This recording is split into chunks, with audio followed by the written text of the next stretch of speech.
Am I the a-hole for calling out a friend's divorce because she wouldn't leave my husband alone? My husband works with a girl named Lucy, who also happens to be part of our social circle. I wouldn't say she's close to us, but she's a close friend of a friend, so we'll see her once in a while when there are group outings. She also works with my husband, John, and I guess because we also see her outside of work, she thinks she's super close to my husband. I'm not a super jealous type, but I drew a line when my husband himself voiced discomfort at Lucy's behavior. She likes to make jokes about being his work wife, try and push me out of conversations with my husband, like, you weren't at the office, so you wouldn't understand, and has tried to initiate one-on-one hangouts with my husband. John has turned her down, and has also explicitly told her that she was making him feel uncomfortable and to stop. She's just laughed and brushed it off, and still continues. He hasn't brought it up to work yet because she's a single mom and he didn't want to get her in trouble. Her advances have mostly been just annoying, but it recently escalated, which brings us to the issue. At a barbecue, my husband was sitting around a fire pit with his friends.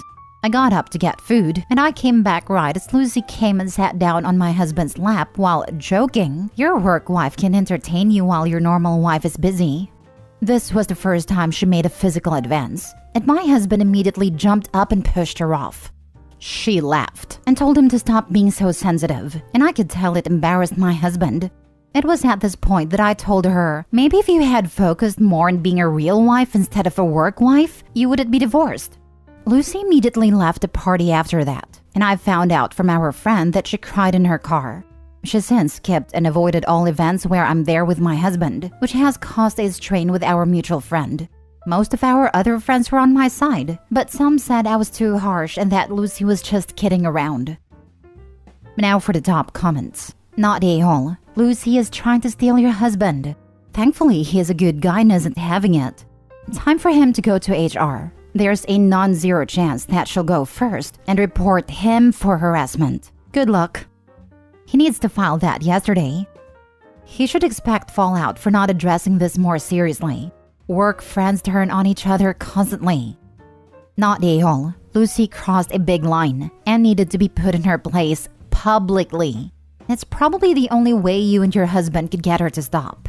Bold and brazen, while trying to cloak it as a joke. Wow. Also, all of the kinder and subtler ways were tried and dismissed. Was it harsh? Maybe. Necessary? Definitely.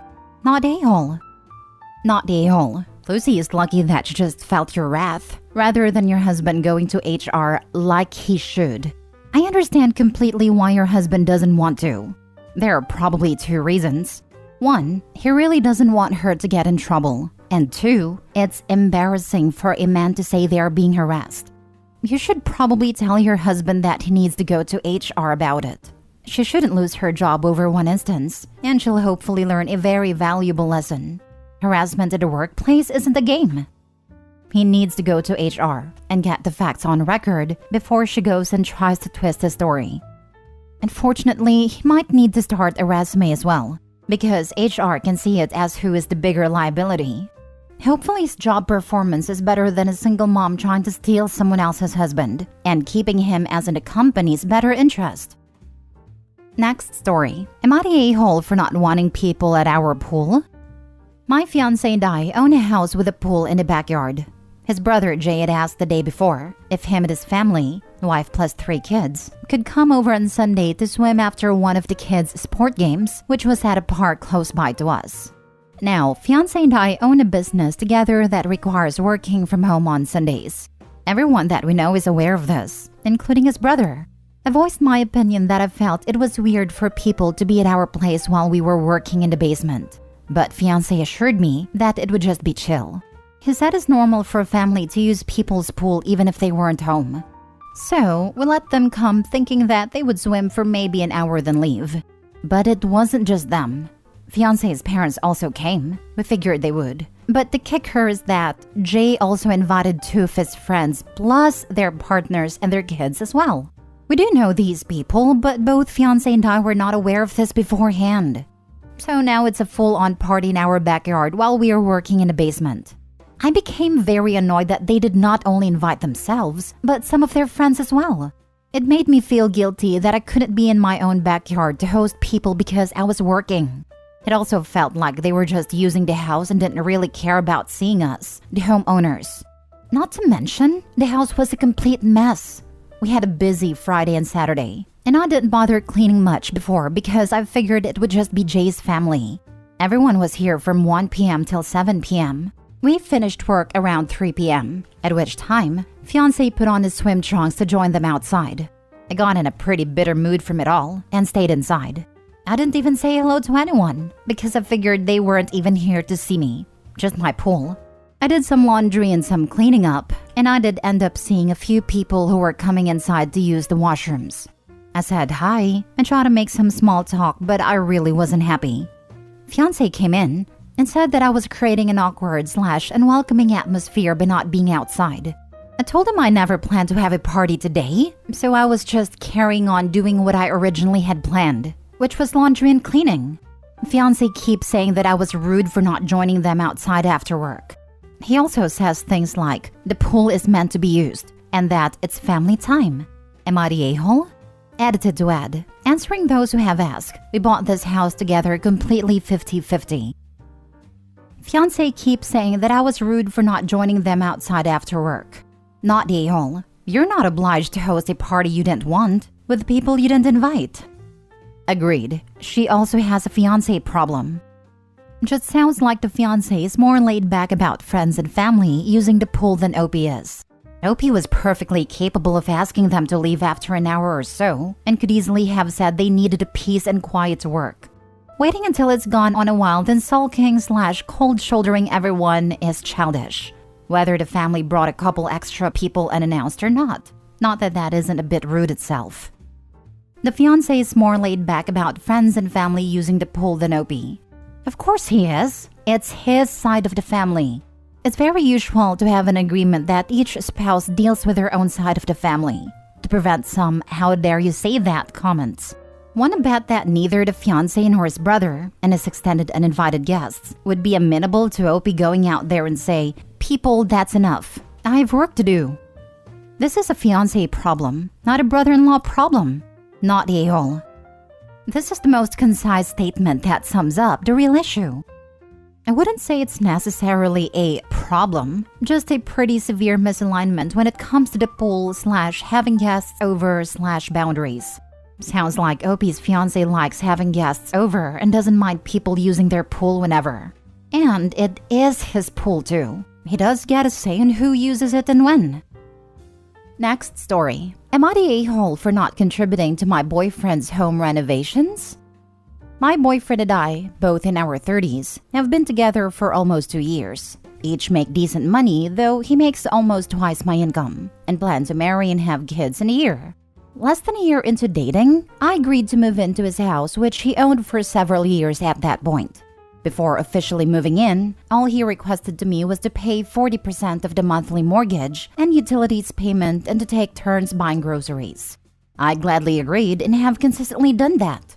I've also been paying for everyday necessities, such as toilet paper, soap, paper towels, etc. And we use my car 90% of the time because he's pointed out that my car is more gas efficient. I always pay for gas too. I estimate these extra monthly costs to be around $400 to $500 and never complain.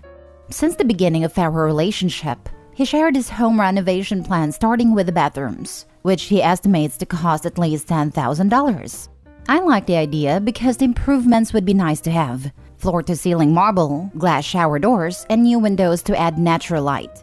There are currently no issues with the bathrooms, but he insists we should get it done before we have kids, and would like me to contribute. I've always been upfront about my hesitation to contribute large amounts to a home I don't own because we aren't married yet, and I'm not on the deed.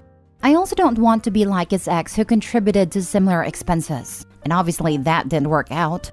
I told him it would give me comfort in knowing I contribute large amounts to something I also own, and also shared my insecurity about ending up like his ex, which he thinks is ridiculous because nothing's guaranteed anyway. We could marry and divorce.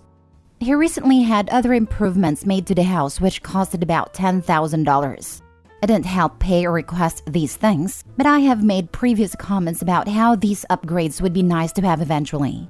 Lately, it seems my boyfriend has been building resentment towards me for not contributing more, because he's made comments that my monthly mortgage contribution doesn't help a lot and that it feels like he will always be alone in this. I've told him I have no issues with contributing more once I'm on the deed. Edit. I wanted to provide a little clarification/extra info in response to some of the comments.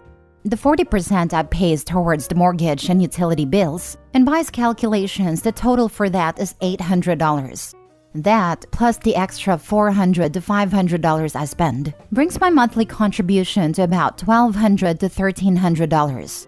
According to a quick Google search, the average cost of a one-bedroom apartment in my city is about $1,600. We're both aware that I pay less than the average, and I've expressed my gratitude for not having to pay that much anymore. I rented a one-bedroom apartment before moving in and have done this for years. Also aware that utilities like electricity and gas can fluctuate, so I'm also grateful to pay a fixed amount towards that every month. Although we mostly use my car and I always pay for gas and the monthly city parking, he is very experienced and handy with cars, and has done my oil changes, so I have not had to bring my car in for maintenance at a shop. Not a-hole. Don't pay for work on a house you have no legal claim to. Quite honestly, you need to take a step back from paying the amount you do, in my opinion. I could see covering/splitting utilities and groceries, but why are you paying any amount of money to a mortgage you're not on? And in addition to that, you're the one putting all those miles on your car. And if he doesn't contribute to gas, I'm assuming he doesn't contribute to maintenance either. And you're not even the first partner he's pulled this crap with? I don't know, bestie. The red flags are starting to pile up. She's paying it for rent. Why should she live there rent-free? But the renovations? Yeah, she definitely shouldn't pay for those. Not a-hole. He basically made a rental agreement with you, but expects you to contribute like you're an owner. If he feels like he'll always be alone in this, then he should formalize your partnership.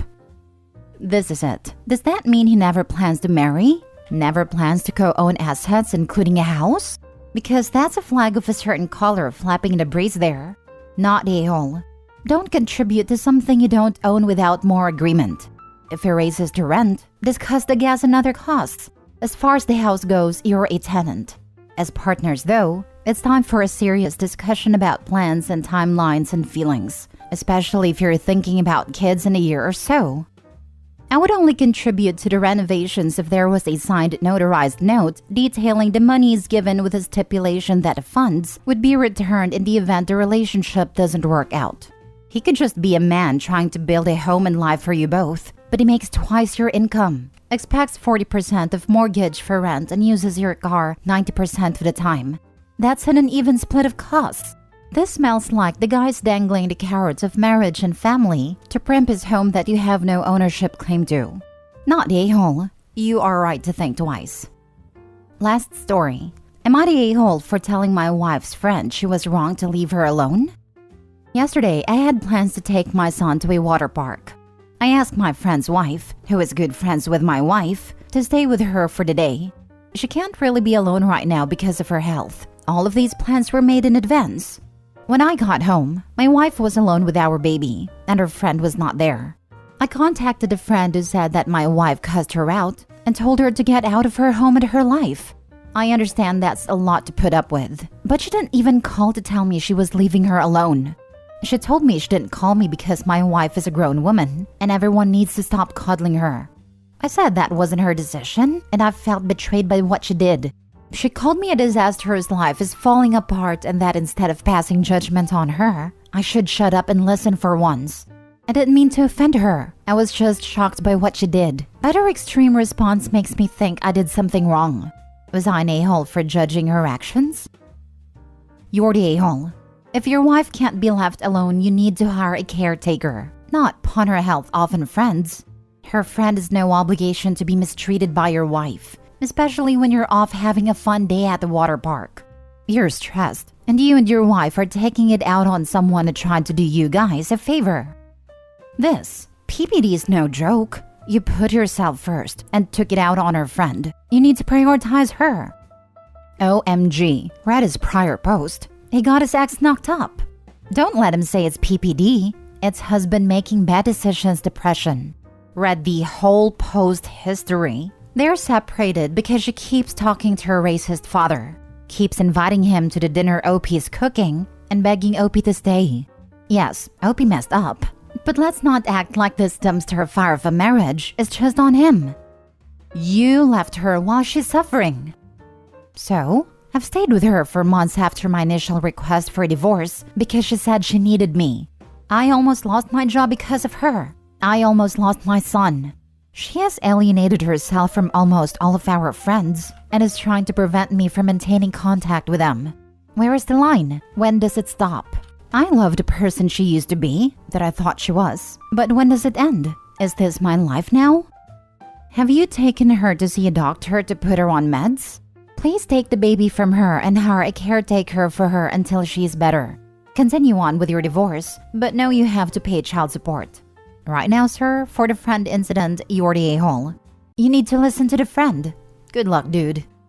She wouldn't return after the first appointment, nor will she take the medication that was prescribed.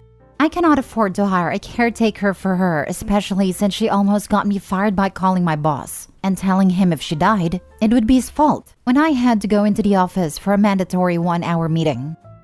If something like that is truly happening, then you need to call the police or a mental health facility to get your wife the help she desperately needs. At this point, she is a danger to herself and to your baby. Money be damned, would you rather be in debt from getting your wife help? Or in debt from 1 or possibly 2 funerals because you didn't take this seriously? Because that is the route you are risking right now. And putting that on your friend is absolutely disgusting and out-of-line behavior. That is an out-of-line request. That is not your friend's job to deal with that, and you should never have put that on them.